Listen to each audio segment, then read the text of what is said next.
नमस्कार दोस्तों, आप सबका स्वागत है। आज की हमारी कहानी है सास की पहली सैलरी। पूरा घर मेहमानों से खचाखच भरा हुआ था। केक कटने के बाद सभी लोग सीमा और रोहन को गिफ्ट देने लगते हैं। तभी देवकी जी एक बड़ी सुंदर सिल्क की साड़ी पहनकर अपने कमरे से आती है। सास को इतनी महंगी साड़ी पहने देखकर सीमा एकदम चौंक जाती है। आज देवकी जी के पास बहू के नौकरी वाले घमंड का उतारने का अच्छा मौका है। बहू के हाथ में गिफ्ट पकड़ाते हुए देवकी जी कहती हैं, यह लो बेटा, तुम्हारे लिए पूरे 7,000 रुपये की साड़ी खरीद कर लाई हूँ। 60 वर्षीय देवकी जी के पति की मौत हो चुकी है। अपने पति के जाने के बाद वह गांव में बिल्कुल अकेली रह गई है। देवकी जी के 2 बच्चे हैं, छोटी बेटी भारती और बड़ा बेटा रोहन। भारती की शादी हो चुकी है और वह अपने ससुराल में खुशहाल जीवन जी रही है। वहीं बेटा भी शादी के बाद शहर में रहता है। वह और उसकी पत्नी सीमा एक बड़ी कंपनी में काम करते हैं। भारती अपने भाई रोहन को फ़ोन करते हुए कहती है, भैया, गांव में माँ की तबीयत ठीक नहीं है, वह अकेली है, आप उन्हें अपने साथ शहर क्यों नहीं ले आते? कितनी बार माँ आपको फ़ोन कर चुकी है कि उन्हें अपने साथ शहर लाकर अच्छे से डॉक्टर को दिखा दो, लेकिन आप हर बार टाल देते हो। भारती, यह तुम्हारा क्या तरीका है मुझसे बात करने का? अपने बड़े भाई से इस तरह से बात की जाती है क्या? भैया, मैं अच्छे से ही बात कर रही हूँ, कुछ भी गलत नहीं कहा है। पास में बैठी हुई भारती की भाभी सीमा रोहन के हाथ से फ़ोन को छुड़ा लेती है। कहती है, भारती, हम तुम्हारी माँ की तरह फ्री नहीं हैं जो पूरा दिन घर में बैठे रहें। हम दोनों जॉब करते हैं, हमारे पास इतना समय नहीं होता कि बार बार गांव जा सके। अभी 3 महीने पहले पिताजी खत्म हुए थे, जब हम लोग पूरे 10 दिन की छुट्टी लेकर गांव गए थे। तुम्हें क्या लगता है माँ की जरा सी तबीयत खराब होगी तो हम छुट्टी लेकर गांव पहुंच जाएंगे? तुम्हारे भैया भी नौकरी पेशा हैं और मैं भी नौकरी करती हूँ, और नौकरी करने वाले लोगों के पास इतना समय नहीं होता। इतनी छोटी सी बात तुम्हें समझ में नहीं आती क्या? बार बार माँ बेटी फ़ोन करके परेशान करती रहती हो, गांव आ जाओ, गांव चले जाओ, बस यही एक काम रह गया है मेरे लिए। गांव में माँ फ्री बैठी है और अपनी ससुराल में तुम फ्री बैठी हो। नौकरी करती होती तब तुम्हें पता चलता कि कितना बिजी शेड्यूल होता है हम दोनों का। भाभी, क्या जो नहीं करते उनके पास कोई काम नहीं होता? मैं पूरे दिन खाली टिक कर बैठी रहती हूँ क्या? एक बार मेरी ससुराल आकर देख लो, इतना बड़ा घर परिवार है, पूरा अकेले संभालती हूँ, बच्चे संभालती हूँ, तीनों समय का खाना बनाती हूँ। भले ही आप जॉब करती हैं, लेकिन हमें भी पूरा दिन काम करने से फुर्सत नहीं मिलती है। और अभी तो आप दोनों अकेले हैं, आराम से 2 टिफ़िन तैयार करके ऑफिस के लिए निकल जाते हैं। भारती की बात सुनकर उसकी भाभी सीमा तमतमा जाती है और कहती है, अगर तुम्हें माँ की इतनी ही फिक्र है तो माँ को अपने पास क्यों नहीं बुला लेती हो? ठीक है भाभी, अगर आप लोग माँ को नहीं बुला सकते हो तो मैं ही अपने पास बुलाकर डॉक्टर को दिखा दूंगी। इतना कहकर भारती फ़ोन को काट देती है। देख रहे हो अपनी बहन के तेवर, कैसे आंखें दिखा रही थी मुझे। अब माँ को अपने पास बुलाकर 4 लोगों को और 4 रिश्तेदारों को यह दिखाएंगी कि वह माँ की सेवा कर रही है, और उनके बेटे बहू डॉक्टर को नहीं दिखा रहे। सब लोग मुझे ही ताने मारेंगे। यही तो तुम्हारी बहन चाहती है। माजी को 2 दिन बुखार क्या हुआ, पूरा घर सर पे उठा लेती है। बेटी को सब कुछ बताने की क्या ज़रूरत है? हाँ सीमा, तुम सही कह रही हो, माँ की यह आदत अच्छी नहीं है। 2 दिन बीमार होती है और सब जगह हल्ला मचा देती है। बेटी बहू से लेकर बेटी के ससुराल तक सब कुछ बता देती है। भारती माँ को अपने पास लेकर जाए उससे पहले मैं माँ को फ़ोन कर देता हूँ कि मैं उसे लेने आ रहा हूँ, नहीं तो मुझे सभी लोगों की खरी खोटी सुननी पड़ेगी। डाइनिंग टेबल पर सुबह के 2 कप कॉफ़ी को रखते हुए सीमा कहती है, तुम्हारी बहन के फ़ोन ने मेरा मूड ऑफ कर दिया। सुबह सुबह फ़ोन कर देती है, यह भी नहीं देखती हम दोनों को ऑफिस का समय है। रोहन माँ को फ़ोन करता है कि माँ, अपना सामान पैक कर लो, मैं कल आपको लेने आ रहा हूँ। बेटे की बात सुनकर देवकी जी बहुत खुश हो जाती है। ठीक है बेटा, आ जाओ, फिर मैं तुम्हारे साथ शहर में चलूँगी। मेरा घर में अकेले मन नहीं लगता। पहले तो तुम्हारे पिताजी थे, तो कोई समस्या नहीं थी, लेकिन जब से तुम्हारे पिताजी मुझे छोड़कर गए हैं, तब से मेरा इस घर में मन ही नहीं लगता। खाली घर काटने को ढूंढता है। बेटा, बहू के पास रहूंगी तो अच्छा लगेगा। झल्लाता हुआ बेटा कहता है, ठीक है ना, अब मैं फ़ोन रखता हूँ, मुझे ऑफिस जाने के लिए लेट हो रहा है। इधर देवकी जी बेटे के पास जाने के लिए एक बैग में कुछ कपड़े रख लेती है। दूसरे दिन रोहन देवकी जी को अपने साथ लेकर आ जाता है। जब देवकी जी बहू बेटे के घर पहुंचती है, बहू उसी समय ऑफिस से वापस आई थी। बेटे ने उन्हें लाने के लिए छुट्टी ली थी। ऑफिस से आने के बाद बहू अपने कमरे में आराम कर रही थी। देवकी जी रोहन से पूछती है, बेटा, बहू नहीं दिखाई दे रही। माँ अभी ऑफिस से आई है, दिन भर काम करके थक जाती है, रेस्ट कर रही है। अच्छा बेटा, ठीक है। इतना कहकर देवकी जी एक छोटे से कमरे में चली जाती है। कमरे में सामान के नाम पर एक फोल्डिंग पलंग पड़ा था और ऊपर एक पंखा लगा हुआ है। बहू अपने कमरे में सो रही है और बेटा भी फोन में व्यस्त है। कमरे में बैठी बैठी देवकी जी एकदम से बोर हो रही है। कोई उनसे बात करने वाला नहीं है। गांव में तो कोई ना कोई उनसे बात करता रहता था। बेटे के पास आती है और कहती है, बेटा, जब से आई हूँ बहुत बोर हो रही हूँ, घंटा भर होने को है और तुम भी अपने फ़ोन में व्यस्त हो, मुझसे कुछ बात कर लो।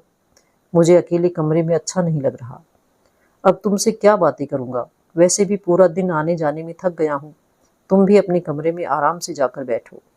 शहर में सभी लोग काम की बात करते हैं, अपने अपने कामों में व्यस्त रहते हैं। तुम अपनी बहू से ज़्यादा बातचीत की उम्मीद मत करना, क्योंकि वह नौकरी पेशा है, उसके पास समय नहीं रहता। हम दोनों सुबह ही ऑफिस के लिए निकल जाते हैं। तभी बहू के कमरे से निकलने की आवाज़ आती है। कहती है, माँ जी, आप आ गई। फॉर्मेलिटी के लिए देवकी जी के घुटनों तक पैर छूती है। रोहन, तुमने अभी तक ब्लैक कॉफ़ी नहीं बनाई। तुम्हें पता है, शाम को जब मैं सोकर उठती हूँ तो मुझे ब्लैक कॉफ़ी पीने की आदत है। वह तो मैं भूल ही गया था। फ़ोन में इतना व्यस्त हो गया था कि ब्लैक कॉफ़ी बनाना ही भूल गया। अभी तुम्हारे लिए ब्लैक कॉफ़ी बनाकर लाता हूँ। बहू कमरे से उठकर सोफे पर आकर बैठ गई और वह भी फ़ोन चलाने लगी। रोहन रसोई में कॉफ़ी बनाने के लिए चला गया। देवकी जी मन में सोचने लगी कि घंटे भर से ऊपर हो गया मुझे घर से आए, किसी ने मुझे एक गिलास पानी या चाय तक नहीं पूछा। बेटा अपनी पत्नी के लिए ब्लैक कॉफ़ी बना सकता है, तो क्या मेरे लिए एक कप चाय नहीं बना सकता? देवकी जी हिम्मत करके सोफे पर बैठी हुई बहू से कहती है, मेरी भी चाय का समय हो रहा है, मेरे लिए एक कप चाय बना दो। वैसे भी दिन भर से आज चाय नहीं पी है। रोहन, माँ जी को रसोई में ले जाओ और इनको बता दो चाय पत्ती शक्कर वगैरह किधर रखी हैं, जिससे वह रोज़ अपने लिए चाय बना लिया करें। मेरे पास इतना समय नहीं होता कि उनके लिए सुबह शाम चाय बनाते रहो। सुबह से लेकर शाम तक ऑफिस में रहती हूँ और उधर से आने के बाद काम करने की मुझ में हिम्मत नहीं है। बहू की बात सुनकर देवकी जी हैरान हो गई कि एक दिन आए घर में नहीं हुआ, बहू ने रसोई का रास्ता दिखा दिया। माँ, इधर रसोई में ही आ जाओ, मैं तुम्हें बता दूंगा कौन सी चीज़ कहाँ पर रखी है, कि हम दोनों तो सुबह सुबह पूरे दिन के लिए ऑफिस चले जाएंगे, घर पर तुम्हें ही रहना है, तो अपने खाने का इंतजाम भी तुम्हें खुद ही करना पड़ेगा। बाद में तुम परेशान होती रहोगी। इससे अच्छा है आज ही सारी चीज़ें जान समझ लो, तुम्हें काम करने में आसानी होगी। रोहन रसोई में रखा सामान बताने लगता है कि किस में क्या रखा है। उसके बाद देवकी जी से यह कहकर कि माँ, तुम अपनी चाय बना लो, ब्लैक कॉफ़ी लेकर हॉल में आ जाता है। यह लो, तुम्हारे लिए ब्लैक कॉफ़ी बना दी है। देवकी जी एक भगोने में दूध, पानी, चाय पत्ती और चीनी डालकर अपने लिए एक कप चाय बना देती है। देवकी जी को बहू बेटे का व्यवहार अच्छा नहीं लगता। कहीं न कहीं उनका मन बहू बेटे के इस व्यवहार से दुखी है। थोड़ी देर में बेटा टेनिस खेलने के लिए जाने लगता है और जाने से पहले कहता है, माँ, कल सुबह 9 बजे डॉक्टर का अपॉइंटमेंट लिया है, तुम्हें दिखाने के लिए तैयार रहना। इतना कहकर बेटा टेनिस खेलने के लिए निकल जाता है। तभी घर में खाना बनाने वाली मेड आती है। सीमा और रोहन डाइटिंग पर थे, हल्का फुल्का खाना ही खाते थे। देवकी जी की तबीयत ठीक नहीं थी, इसलिए वह दूध दलिया बना देती है। रात में देवकी जी को बहुत तेज बुखार हो जाता है। बुखार के मारे हाथ पैरों में बहुत दर्द हो रहा है। बहू बेटे को आवाज़ लगाती है, लेकिन दोनों अपने कमरे में सोए हुए हैं। किसी को माँ की आवाज़ सुनाई नहीं देती। पूरी रात देवकी जी दर्द से कराहती रहती हैं। सुबह बेटा उठकर हॉस्पिटल जाने के लिए रेडी हो गया। कमरे में गया तो माँ अभी तक सोई हुई है। गुस्सा होते हुए कहने लगा, क्या माँ, तुम अभी तक सो रही हो? मैंने तुमसे कल ही कह दिया था कि जल्दी से तैयार हो जाना। मैंने ऑफिस से सिर्फ हाफ डे लिया है, इसके बाद मुझे ऑफिस जाना है। तुम इधर मुझे लेट करा दोगी तो मैं ऑफिस के लिए भी लेट हो जाऊंगा। बेटे की आवाज़ सुनकर हड़बड़ाती हुई देवकी जी उठती हैं और कहती हैं, बेटा, मुझे रात भर से बहुत तेज बुखार है। हाथ पैरों में बहुत दर्द हो रहा है। ऐसा लग रहा है कि पैरों को किसी ने जकड़ लिया हो। ठीक से चला भी नहीं जा रहा। माँ, बुखार में तो ऐसा लगा रहता है। अब तुम जल्दी से तैयार हो जाओ। सीमा कहती है, रोहन, डाइनिंग टेबल पर तुम्हारे स्प्राउट रखे हुए हैं, खा लेना। और मैंने टिफिन में भी सैलेड और स्प्राउट पैक कर दिए हैं। हम दोनों को तो स्प्राउट्स में हो जाएगा। माँ जी को जो खाना हो रसोई में जाकर बना लेंगी, क्योंकि अभी 3 दिन के लिए हमारी मेड भी छुट्टी पर गई है, तो माँ जी को अपना खाना खुद ही बनाना पड़ेगा। देवकी जी बहू की बात सुन लेती है। कहती है, बहू, मेरी तबीयत गांव में ही ठीक नहीं थी। इधर तुम लोगों के पास भी इसलिए आई हूँ ताकि ठीक से इलाज करा सकूं। क्या तुम अपनी बूढ़ी सास को हारी बीमारी में भी खाना बनाकर नहीं दे सकती हो? माँ जी, अगर तुम्हें खाना बनाने वाली बहू चाहिए थी तो अपने लड़के से कह देना था। किसी गांव की लड़की को पसंद कर लेता जिसे सिर्फ खाना बनाना आता हो। अब मैं ठहरी शहर की पढ़ी लिखी लड़की तुम्हारी बेटे के साथ ऑफिस में ही जॉब करती हूँ। मुझसे खाने की उम्मीद कभी मत करना। बहू, पढ़े लिखे होने से और नौकरी करने से यह तो नहीं हो जाता कि बहू ज़रूरत पड़ने पर भी खाना ना बनाए। मैंने ऐसे बहुत से घर देखे हैं जहाँ बहू रसोई भी संभाल लेती है और अपनी नौकरी भी संभालती है। माँ जी, तुम तो ठहरे गांव की अनपढ़ गवार। तुम क्या जानो कि नौकरी करना और पैसा कमाना कितना मुश्किल होता है। पूरे 70,000 महीने की कमाती हूँ, कभी देखे भी नहीं होंगे तुमने इतने सारे पैसे अपनी ज़िंदगी में। तुमने कभी 2,000 भी नहीं कमाए होंगे। इस तरह अपनी नौकरी की हिकड़ी दिखाकर ऑफिस के लिए निकल गई। देवकी जी को बहू की बात सुनकर बहुत बुरा लगा। आंखों में आंसू भर आए। एक तो उनकी तबीयत पहले से ठीक नहीं थी, ऊपर से बहू को अपनी नौकरी का इतना ज़्यादा घमंड। सीधे मुंह बात भी नहीं करती और बेटे की आंखों को पैसे की पट्टी बंधी हुई है। उसकी पत्नी माँ से कुछ भी कहती रहे, उसे जरा सा भी फर्क नहीं पड़ता। देवकी जी को बहू बेटे के घर आने के बाद उतना अच्छा नहीं लग रहा है जितना वह अपनी बहू बेटी का घर समझकर आई थी। पल पल उन्हें यह एहसास कराया जा रहा है कि वह इस घर में मेहमान है, कुछ नहीं आता है। फिर बिना कुछ खाए पिए ही डॉक्टर को दिखाने के लिए चले गए। अस्पताल में बैठी हुई देवकी जी अपने पति को याद कर रही है कि जब से तुम गए हो तब से जीने की इच्छा ही खत्म हो गई है। अब तो भगवान मुझे भी ऊपर बुला ले। बहू बेटे के घर में आ तो गई हूँ, लेकिन इतना परायापन मुझे गांव में और पड़ोस के घरों में भी नहीं होता था जितना अपने ही बहू बेटे के घर में मुझे परायापन महसूस हो रहा है। ना तो इस घर में मुझसे कोई बात करता है और ना ही मेरा हालचाल पूछता है। जब से आई हूँ, बहू तो 2 घड़ी मेरे पास आकर नहीं बैठी है, ना ही मेरी तबीयत के बारे में पूछा। सिर्फ अपनी नौकरी और अपनी डाइट प्लान और अपनी फिटनेस को लेकर ही बातें करती रहती है। बाकी उसे दुनियादारी से या किसी रिश्ते से कोई मतलब नहीं है। अब डॉक्टर कहता है कि इनको तो डेंगू हुआ है, इतना तेज फीवर है। मैं 7 दिन की दवाई दे रहा हूँ, खाने पीने का ध्यान रखिएगा जिससे यह जल्दी रिकवर हो जाए। 3 दिन बाद मुझे फिर से दिखाने के लिए लाना। धीरे धीरे देवकी जी की तबीयत ठीक होने लगती है। देवकी जी को फ़ोन पर बेटी से बात होती रहती है, जिससे उनका थोड़ा बहुत मन लगा रहता है। हालांकि बहू बेटे ऑफिस चले जाते थे तो पूरे दिन घर में मन नहीं लगता। किसी तरह से अपने समय को निकालती है। पूरा महीना देवकी जी को बहू बेटे के पास रहते रहते हो गया। अब उनकी तबीयत ठीक हो गई थी। घर के छोटे मोटे सभी काम देवकी जी कर देती थी। बहू बेटे जब ऑफिस से आए तो घर उन्हें एकदम से साफ सुथरा मिलता, रसोई भी चमचमाती हुई मिलती। इसी तरह से घर के कामों में मन लगाकर वह खुद को बिजी रखने की कोशिश कर रही थी। एक दिन वह अपने बेटे से कहती है कि मैं गांव जाना चाहती हूँ।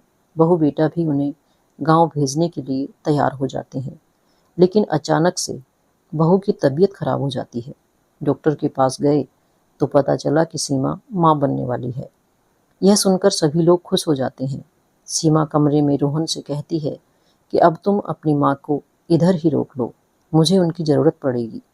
कल को घर में छोटा बच्चा आएगा तो उसको संभालने के लिए किसी न किसी को तो ज़रूरत पड़ेगी। तुम्हारी माँ कब काम आएंगी? और तुम्हारी माँ गांव में रहकर भी क्या करेंगी? हम उनके बेटे बहू हैं। अपनी माँ को समझाओ कि हमारे पास ही रहे। पहले तो पिताजी थे तो समझ में आता था, गांव में रहती थी, लेकिन अब उधर कोई नहीं है तो हमारे पास रहने में क्या बुराई है। कल तक जो बहू बेटा माँ को अपने पास से भेजने के लिए खुशी खुशी तैयार थे, आज जरूरत पड़ने पर माँ को रोकने के लिए तिकड़म लगा रहे हैं। रोहन माँ के पास आता है और कहता है, माँ अब तो हमारे पास ही रुक जाओ, गांव जाकर क्या करोगी? और वैसे भी अब गांव में कौन है? बाद में जब तुम्हें ज़रूरत पड़ेगी तो हमारे पास ही आना है। बेटा, मेरा मन इधर नहीं लगता। गांव में कम से कम 4 लोग मुझसे बात करने के लिए हैं। इधर तुम दोनों ऑफिस चले जाते हो, कोई मुझसे बात करने के लिए नहीं है। टीवी भी देखूं तो कब तक? आज माँ की ज़रूरत है। तो सीमा भी बीच में आकर कहती है, माँ जी, हमारी सोसाइटी में एक बड़ा ही अच्छा मंदिर है। आप चाहो तो शाम को 2-3 घंटे के लिए मंदिर चली जाया करो। उधर आपकी ही उम्र की बहुत सारी औरतें आती हैं, जहाँ आपस में बातचीत भी हो जाया करेगी, भजन कीर्तन भी होते हैं, आपका मन लगा रहेगा। और फिर कल को आपको नाती पोता आएगा तो मैं नहीं चाहती कि उसको अपनी दादी का प्यार ना मिले। देवकी जी को बहू बेटे का बदला हुआ व्यवहार समझ आ रहा था। देवकी जी के बेटे भारती भी यही कहती है कि माँ, भैया भाभी के पास रुक जाओ, गांव में अकेली जाकर क्या करोगी? अगर तुम्हारी तबीयत फिर से खराब हुई तो वापस आना पड़ेगा, और फिर कुछ ही महीनों में घर में एक बच्चा आ जाएगा जिससे आपका मन लगा रहेगा। आप गांव में अकेली रहती हैं तो मुझे चिंता लगी रहती है। देवकी जी अब धीरे धीरे बहू बेटे के घर में अपना मन लगाने की कोशिश करने लगी। सुबह उठकर पूजा पाठ करती है, घर के थोड़े बहुत काम करती है, फिर पेड़ पौधों में पानी देती। बहू बेटा तैयार होकर ऑफिस के लिए निकल जाते। उसके बाद दोपहर में थोड़ा बहुत टीवी देख लेती और शाम को 2-3 घंटे के लिए मंदिर में अपना समय व्यतीत करने लगी। सोसाइटी के मंदिर में बहुत सी औरतें आती थीं, जिनके साथ में बातचीत करने लगी। कुछ उनकी बहुत अच्छी सहेलियां भी बन गई। अब उनका अच्छे से मन लगने लगा। देवकी जी को गाना बजाना बहुत अच्छे से आता था। उनकी ढोलक की सभी लोग बहुत तारीफ करते थे कि सच में आप बहुत अच्छी ढोलक बजाती हैं और बहुत अच्छे भजन गाती हैं। पूरे मंदिर में सभी उन्हें जानने पहचानने लगे। आज जन्माष्टमी का त्योहार है। मंदिर में सभी ने देवकी जी से पहले ही कह दिया था कि आप जल्दी आ जाना। आपके भजन कीर्तन सुनने के लिए सभी लोग इकट्ठे हुए हैं। घर के सारे छोटे मोटे कामों को निपटाकर देवकी जी मंदिर के लिए चली गई। आज मंदिर में कुछ ज़्यादा ही समय लग गया। वैसे तो वह 2 से 3 घंटे में मंदिर से वापस आ जाती थी, लेकिन जन्माष्टमी की वजह से आज उन्हें आते आते रात के 8 बज गए। उनकी एक सहेली उन्हें घर छोड़ गई, लेकिन जैसे ही वह घर आई, बेटे बहू दोनों ही चिल्लाते हुए कहने लगे, क्या समय होता है घर आने का माँ जी? आपसे मंदिर जाने के लिए क्या कहा कि तुम पूरे दिन मंदिर में ढोलकी बजाती रहती हो। घर में कुछ काम धाम भी देख लिया करो। हाँ माँ, ये तुम्हारी सही बात नहीं है। पता है तुम्हारी बहू पेट से है, ज़्यादा काम धाम नहीं कर सकती है और इसको देखभाल की ज़रूरत है, और तुम मंदिर में बस बैठे बैठे भजन कीर्तन ढोलक बजाती रहती हो। बेटा, आज जन्माष्टमी थी इसलिए समय लग गया। वैसे तो मैं रोज़ समय से आ जाती हूँ। मौका मिलते ही सीमा ने आज फिर से अपनी नौकरी की धौंस दिखा दी। हाँ हाँ, और तुम्हारी माँ को आता ही क्या है? भजन कीर्तन और ढोलकी बजाने के लिए तो है, वही करेंगी। इतनी पढ़ी लिखी तो है नहीं कि कहीं जाकर नौकरी कर सके, कुछ पैसे कमा सके, इसलिए ढोलकी बजाकर मन बहला लेती है। आज बहू की बात सुनकर देवकी जी चुप नहीं रहती और कहती है, बहू, दुनिया में मैं अकेली नहीं हूँ जो पैसे नहीं कमाती हूँ, और तुम भी दुनिया में अकेली नहीं हो जो नौकरी करती हो। तुम्हारी जैसी बहुत सी लड़कियां नौकरी करती हैं, लेकिन तुम्हारे जैसा घमंड कोई नहीं करती। बात बात पर नौकरी का घमंड दिखाती हो। अगर तुम्हें अपनी नौकरी और पैसे का इतना घमंड है तो मैं भी तुम्हें एक दिन पैसा कमा कर दिखाऊंगी। बात पैसे कमाने की है तो वह तो कोई भी कमा सकता है। हाँ हाँ, कहने और करने में फ़र्क होता है। कैसे कमाओगी पैसे? पढ़ी लिखी तो हो नहीं, कुछ आता जाता है नहीं, पैसे कमाओगी। देवकी जी का मजाक उड़ाते हुए बहू कमरे में चली गई। देवकी जी ने गुस्से में अपनी बहू से कह तो दिया पैसे कमाने का, लेकिन पूरी रात वह यही सोच रही थी, कैसे पैसे कमाएंगे। सच में उन्हें ऐसा कुछ भी नहीं आता जिससे पैसे कमा सके। दूसरे दिन भी वह पूरे दिन इसी चिंता में रहे। जब शाम को मंदिर गई तो उनके चेहरे को देखकर सहेलियों ने पूछा, क्या हुआ देवकी, आज तुम बड़ी ही उदास लग रही हो, तबीयत ठीक नहीं है क्या? अरे नहीं रमा, ऐसी बात नहीं है। नहीं देवकी, कुछ तो बात है, तुम मुझसे कुछ छुपा रही हो। रमा जी के बहुत आग्रह करने पर देवकी जी ने बहू की बात बता दी और बहू को अपनी नौकरी का घमंड है और मैंने भी उससे गुस्से में कह दिया कि मैं उसे पैसे कमा कर दिखाऊंगी, पर मुझे तो ऐसा कुछ भी नहीं आता जिससे मैं पैसे कमा सकूं। अरे देवकी, तो इतना अच्छा भजन कीर्तन करती हो, इतनी अच्छी ढोलक बजाती हो, तो क्यों ना तुम अपना एक यूट्यूब चैनल खोलो और उस पर अपनी भजन कीर्तन डाला करो, लोगों को ढोलक बजाना सिखाया करो। अच्छा, उससे क्या होगा? उससे पैसे मिलेंगे? क्या यूट्यूब से पैसे भी मिलते हैं? आश्चर्य से देवकी जी ने रमा जी से पूछा। हाँ हाँ देवकी, मेरी बेटी बहुत बड़ी यूट्यूबर है, वह यूट्यूब पर काम करती है। कल मैं उससे ले आऊंगी, तुम्हें सारा कुछ समझा देगी, तुम्हारा एक भजन का चैनल भी बना देगी।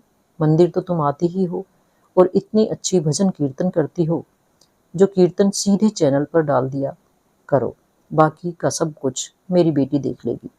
दूसरे दिन रमा जी की बेटी मंदिर में आती है और देवकी जी के नाम से एक उनका चैनल भजन कीर्तन के नाम से बना देती है। आंटी जी, आपको कुछ नहीं करना, यह मेरा एक पुराना स्टैंड पड़ा था, इसमें बस अपना मोबाइल लगाकर वीडियो ऑन कर लेना और जो भी आप भजन कीर्तन करती हैं सब कुछ फ़ोन में रिकॉर्ड कर लेना और मेरे पास भेज देना, बाकी का सारा काम मैं कर दूंगी। बेटा, मेरे पास तुम्हें देने के लिए कोई पैसे नहीं है। आंटी, मुझे आपसे अभी कोई पैसे नहीं चाहिए, जब आप पैसे कमाने लगेंगे तब आप मुझे दे देना। देवकी जी का भजन कीर्तन का एक चैनल बन गया। 2-3 महीने तक देवकी जी रोज मंदिर जाती और जो भी कीर्तन होते सब कुछ रिकॉर्ड कर लेती और अपनी सहेली की बेटी के पास भेज देती। धीरे धीरे देवकी जी का चैनल चलने लगा और 4 महीने में ही उसके भजन के 2 वीडियो वायरल हो गए। लोगों को देवकी जी के भजन कीर्तन बहुत ज़्यादा पसंद आ रहे थे। दिन ब दिन उसका चैनल बढ़ता जा रहा था। एक दिन ऐसा आया जब रमा जी की बेटी देवकी जी के पास आई और बोली, आंटी जी, आपका चैनल मोनेटाइज हो गया है और उसमें बहुत पैसे आने लगे हैं, अगले महीने पैसे अकाउंट में आ जाएंगे। देवकी जी का अकाउंट भी रमा की बेटी ने ही खुलवाया था। अभी देवकी जी के चैनल के बारे में उनके बहू बेटे को भनक तक नहीं थी। सच में बेटा, मेरे भजन कीर्तन से ही मुझे पैसे भी मिलने लगेंगे। आंटी जी, आपको पता नहीं है, जब आप यूट्यूब पर काम करते हैं तो बहुत सारे पैसे आपको मिलते हैं। लोगों को आपके भजन बहुत पसंद आ रहे हैं। अगले महीने सीमा और रोहन की शादी की सालगिरह है, दोनों बहुत बड़ा प्रोग्राम रखते हैं। ऑफिस के सभी दोस्त और अपने आसपास के लोगों को भी बुलाते हैं। इतनी सारी तैयारी के बीच देवकी जी अपनी बहू से कहती है, बहू, जब से आई हूँ एक भी नया कपड़ा नहीं लिया, जितनी साड़ियाँ लाई थी पहन पहन कर सब पुरानी हो गई है। बाजार जाओ तो मेरे लिए भी एक नई साड़ी खरीदना। मुंह बनाती हुई सीमा कहती है, माँ जी, मेरे पास बहुत पुरानी साड़ियाँ पड़ी हुई हैं, उन्हीं में से एक साड़ी तुम्हें दे दूंगी, जिनको अब मैं नहीं पहनती हूँ। नई साड़ी की क्या ज़रूरत है? अलमारी से पुरानी साड़ी निकालकर सीमा देवकी जी को दे देती है।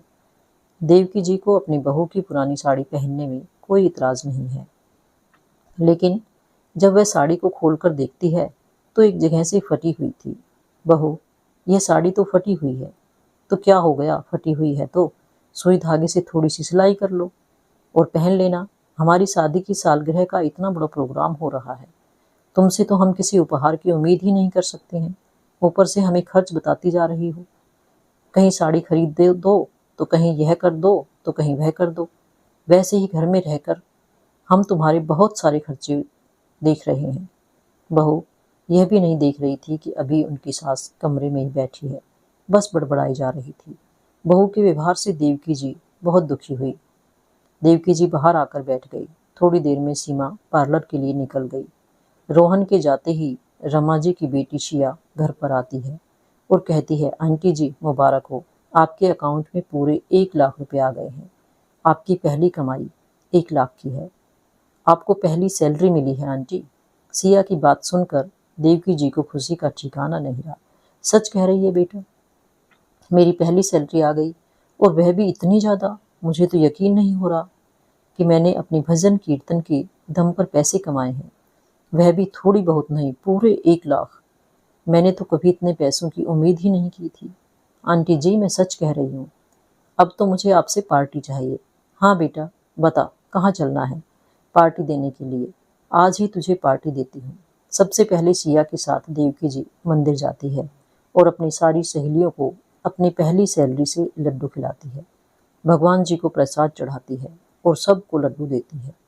सभी लोग देवकी जी का धन्यवाद करते हैं और कहते हैं, देवकी जी आज देखा, तुमने अपने दम पर आज पैसा कमा लिया। सब खूब तारीफ करते हैं। सिया बेटा मुझे बाजार लेकर चलोगी? कल मेरी बहू बेटे की सालगिरह की पार्टी है, कुछ गिफ्ट लेना है। हाँ हाँ आंटी जी चलिए, मैं आपके मार्केट लेकर चलती हूँ। देवकी जी अपनी बहू को उपहार देने के लिए एक बहुत ही सुंदर साड़ी खरीदती है और अपने लिए भी एक साड़ी खरीद लेती है। भारती का भी एक सूट खरीद लेती है और साथ ही सिया को उसके काम के लिए कुछ पैसे देती है। कहती है कि बेटा अगर तुम नहीं होती तो शायद। बस आंटी जी आप ऐसे ही काम करती रहिएगा। खुशी से देवकी जी घर वापस आ गई। डाइनिंग टेबल पर रखी हुई साड़ियों को बार बार उठाकर देख रही है, क्योंकि आज उन्हें उन साड़ियों को देखकर बड़ी ही खुशी मिल रही है, क्योंकि उन्होंने अपनी पहली कमाई से ली है। बहू के लिए साड़ी खरीदी और बेटे के लिए भी पैंट शर्ट लाई। दूसरे दिन सभी लोग घर पर आ गए। देवकी जी की बेटी भारती भी आ गई। पूरा घर सभी मेहमानों से खचाखच भरा हुआ था। केक काटने के बाद सभी लोग सीमा और रोहन को गिफ्ट देने लगते हैं। तभी देवकी जी एक बड़ी सुंदर सिल्क की साड़ी पहनकर अपने कमरे से आती है। सास को इतनी महंगी साड़ी पहने देखकर सीमा अपने पति रोहन से कहती है, इतनी महंगी साड़ी तुमने खरीदवाई है माँ जी को? इतने सारे पैसे खर्च करने की क्या जरूरत थी? नहीं सीमा, मैंने ये साड़ी नहीं खरीदवाई। आज देवकी जी के पास बहू के नौकरी वाले घमंड को उतारने का अच्छा मौका है। बहू के हाथ में गिफ्ट पकड़ाते हुए देवकी जी कहती हैं, यह लो बेटा, तुम्हारे लिए पूरे 7,000 रुपए की साड़ी खरीद कर लाई हूँ। आंखें फाड़कर रोहन, माँ जी 7,000 की साड़ी खरीदी है, कहाँ से आए इतने पैसे? पक्का तुमने रोहन से पैसे मांगे होंगे। सीमा गुस्से से रोहन से कहती है, रोहन माँ को इतने सारे पैसे देने की क्या जरूरत थी? हमारे ही पैसे लेकर हमें ही गिफ्ट दे रही है, क्या जरूरत थी ऐसे गिफ्ट लाने की? अगर अपने पैसों से गिफ्ट लाती तो हमें ज़्यादा खुशी होती। हमारे ही पैसों का गिफ्ट हमें ही दे रही है। आज फिर से बहू ने सभी लोगों के सामने देवकी जी की बेइज्जती कर दी। सभी लोग बहू बेटे की बात सुनकर आश्चर्यचकित रह जाते हैं कि कैसे सबके सामने बहू अपनी बूढ़ी सास से बात कर रही है। देवकी जी कड़क आवाज में कहती है, मैंने किसी से पैसे नहीं लिए। ये साड़ी मैंने अपने पैसों से खरीदी है, अपनी पहली कमाई से खरीदी है। अब मैं भी पैसे कमाती हूँ और आज मुझे अपनी पहली सैलरी मिली है, वह भी पूरे 1 लाख रुपए। उन्हीं पैसों से मैंने अपने लिए और तुम्हारे लिए ये साड़ी खरीदी है। चिंता मत करो बहू, अब मैं भी पैसे कमाने लगी हूँ। मैं भी अब तुम्हारी बराबर हो गई हूँ। पढ़ी लिखी नहीं हूँ तो क्या हुआ, आज मैं तुमसे ज़्यादा पैसे कमाती हूँ। माँ की बात सुनकर बहू बेटे दोनों दंग रह गए कि आखिर मेरी माँ ऐसा क्या काम करती है जो हमें नहीं पता और इतने पैसे कमाती है। तभी सीमा की एक सहेली जो कि सालगिरह की पार्टी में आई थी, देवकी जी को देखकर कहती है, अरे आंटी जी आप सीमा की सास हैं? मुझे तो पता ही नहीं था। मैं हमेशा आपके भजन सुनती हूँ, बहुत अच्छे भजन होते हैं आपके, और आप ढोलक भी कितना अच्छा बजाती हैं। सीमा सच में तेरी सास बहुत टैलेंटेड है, तुझे तो अपनी सास से भजन सीख लेने चाहिए। माँ जी तूने कभी बताया नहीं कि तुम्हारा यूट्यूब पर भजन का एक चैनल है और उससे इतने सारे पैसे कमाती है।